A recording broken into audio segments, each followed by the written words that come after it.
British वाला शासन वापस से लौट के आ रहा है, बच्चे डर रहे हैं। मतलब आप हर किसी पे एफआईआर कर रहे हो, टीचर्स का नाम लिख रहे हो, उन टीचर्स का नाम है जो टीचर यहाँ पे आए तक नहीं है। तो मेरा ये कहना, आप इस तरह से डरा दोगे तो जो बच्चे यहाँ पे आना चाह रहे हैं ना, वो भी नहीं आ पा रहे। पहली बात, ये प्रोटेस्ट नहीं है, ये रिक्वेस्ट है, और यहाँ पे स्टूडेंट को यूनाइट होना पड़ेगा। आज मैंने देखा ऐसे ऐसे लोगों पे एफआईआर का वो टेलीग्राम पे वो वायरल हो रहा है। वो मतलब अगर आपको 1.5 घंटे क्वेश्चन लेट मिलेगा तो आप वहाँ पे उनके नाम का माला तो नहीं जपोगे ना। जाहिर सी बात है कि आप दूसरे रूम में जाके आप उनका पेपर छीनोगे या कुछ भी करोगे आप। हम स्टूडेंट्स हैं और उन लोगों को ऐसा बोला जा रहा है, उपद्रवी तत्व है, पता नहीं क्या क्या बोला जा रहा है।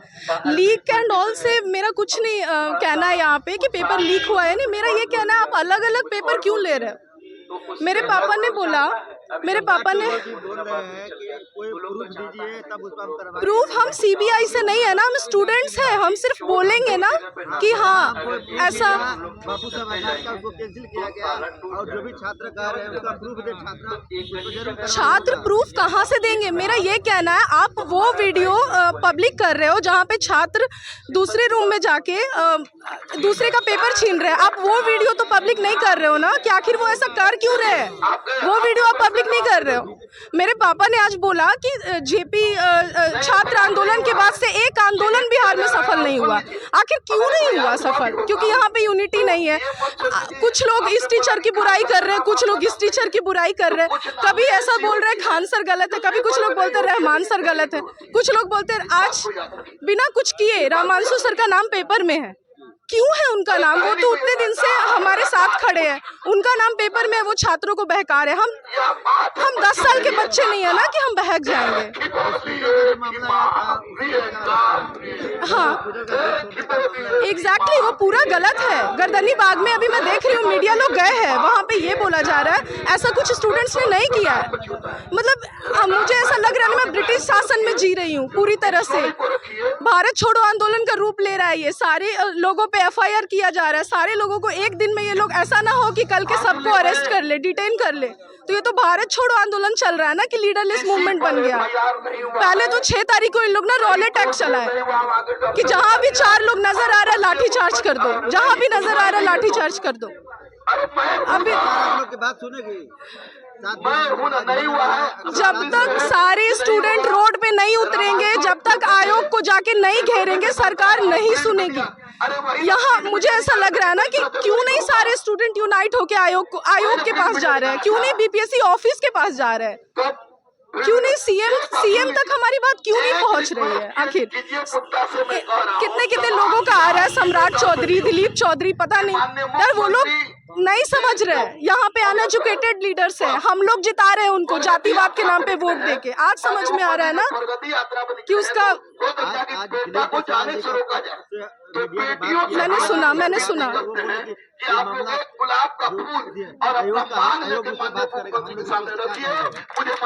तो आयोग के ऊपर भी कुछ है ना। मुझे ये कहना है, अगर नहीं संभल रहा है, उनसे राज्य नहीं संभल रहा है, बोल दे हमसे नहीं संभल रहा है। आयोग के ऊपर भी तो कोई है, आयोग के ऊपर कोई। मेरा ये कहना है कि आयोग के ऊपर कोई है। आयोग डिक्टेटरशिप, ये तानाशाही क्यों चल रही है यहाँ पे? आयोग के ऊपर सीएम है, सीएम क्यों नहीं? अब आयोग ने स्पष्ट कर दिया कि प्रथम दृष्टया में हमने जो गलती पाया वहां का हमने फैसला ले लिया, आगे किसी तरह का कोई जो है निर्णय नहीं होगा। लेकिन मैं तो इससे और पीछे जाकर के आपको माननीय उच्चतम न्यायालय के बारे में बताया कि इस तरह के मामला जब आते हैं तो उस पर जो है कानूनन राय भी बहुत स्पष्ट है।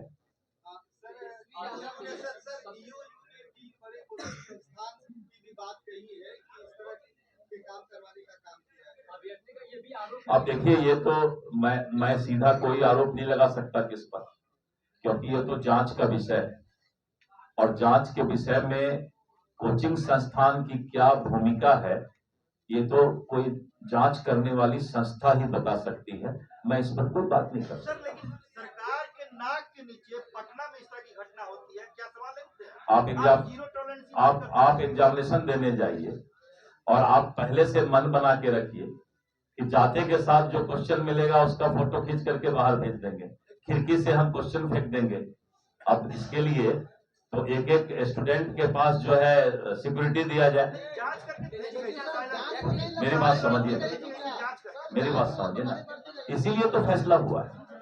और इसका जवाब ज्यादा आपको स्पष्ट जो है आयोग के सदस्य या आयोग के चेयरमैन दे सकते हैं।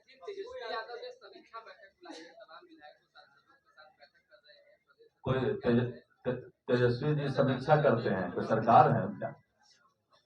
अब आप भी कर लीजिए कि जैसा तेजस्वी है वैसे आप हैं। मेरी बात समझिए, संवैधानिक संस्था पर समीक्षा करने का अधिकार, वो अपना आवाज उठा सकते हैं, अपनी मांग रख सकते हैं। अच्छा, अपना पार्टी का कर रहे हैं क्या? कुछ गड़बड़ उड़बड़ किए हैं क्या समीक्षा कर? नहीं, मैं दूसरा बात बोल रहा हूँ। कोई बाबूजी के घर से तो देना नहीं है किसी को। जो बोलना है बोल दीजिए, वो 2500 बोल दे, आप बोल दीजिए 5000 दे देंगे।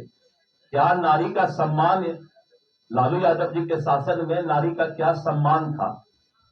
वो ज्यादा मुंह मत खुलवाइए, बहुत सारी बात है।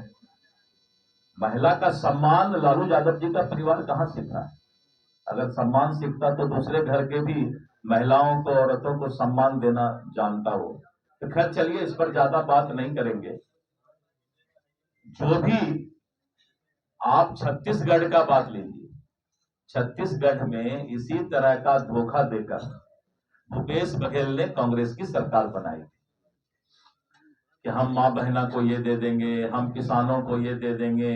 वहां पर केंदू पत्ता होता है, केंदू पत्ता को ये दे देंगे, आदिवासी भाई को ये दे देंगे, आपको याद होगा।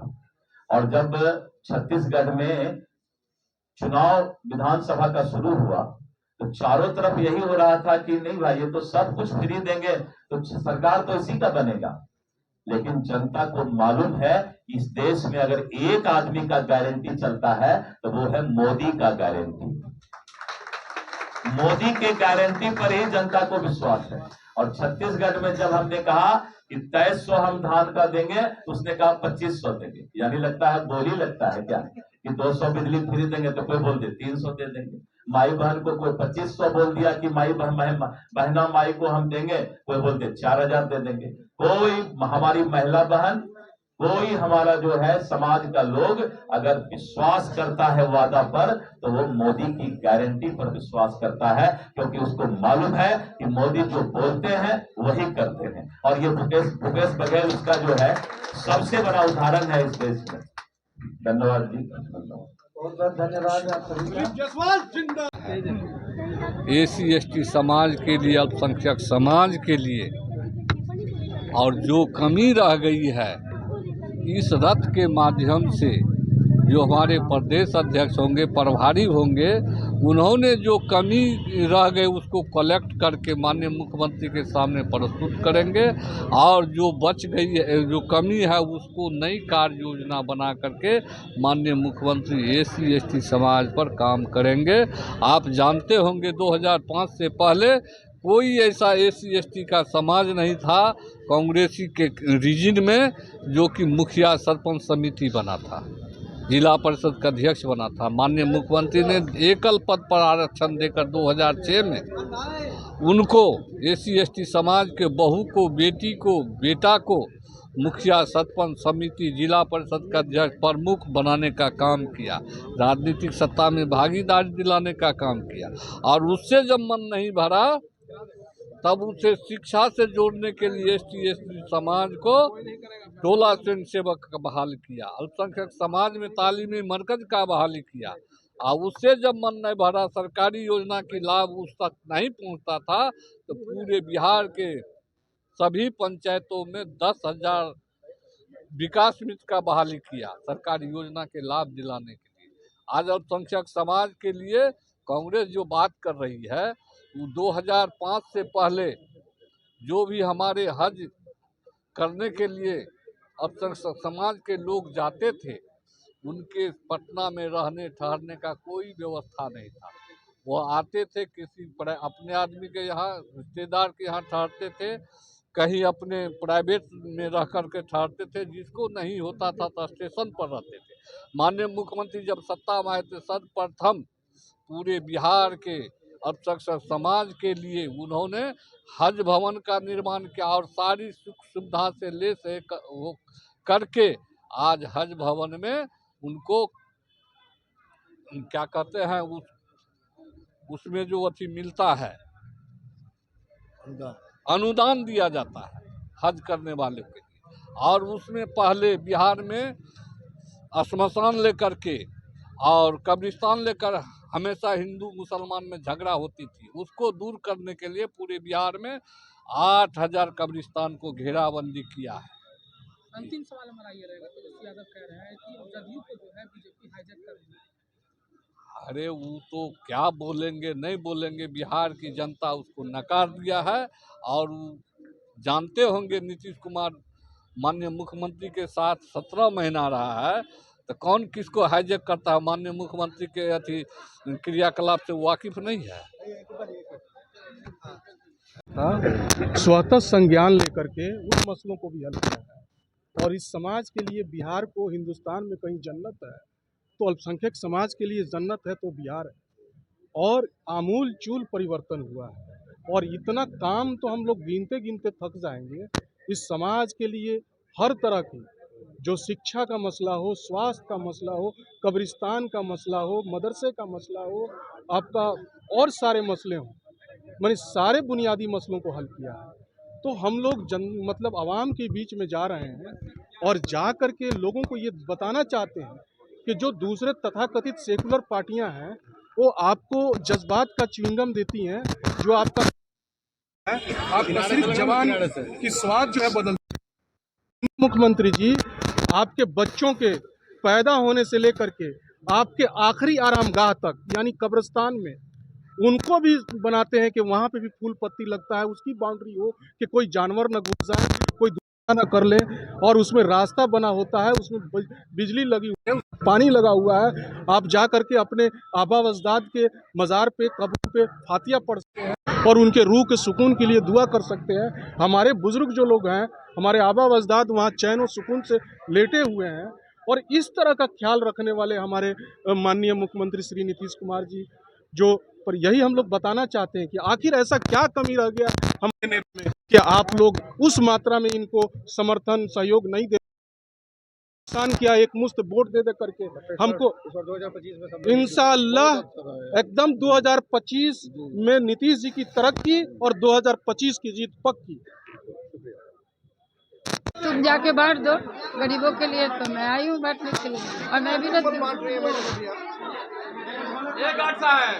अभी कितना कम्बल बट रहा है हमको सही से यात्रा पता नहीं। हाँ वो करीब 500 लोगों को तो मिल ही रहा है।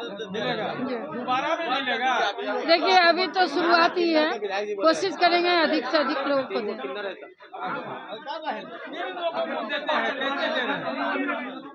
हम लोग गरीब पीड़ित परिवार को दें, गरीब बूढ़े बुजुर्ग लोगों को दें।